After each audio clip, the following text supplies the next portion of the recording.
everyone, welcome back to Sunny Live Channel. Thank you so much guys for tuning in. I'm here to update you of what is going to happen on Imbewu, the seat from the 16th to the 20th of November 2020. On Monday, Tusheleni's date with Tseliwe goes well and they agree to do it again on Tuesday. Figile helps the boys to track down a number that could give them a lead, but Punyuga seems to be keeping a close eye on Wednesday. Buhle warns Itule that Lungani is dangerous on Thursday. Punyuga tells Itulele and Kulego the truth of Ngolosi's involvement with the Mapumulos on Friday. Buhle thinks Tseliwe should kiss Tusheleni.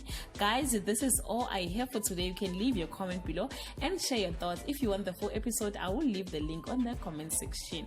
Bye.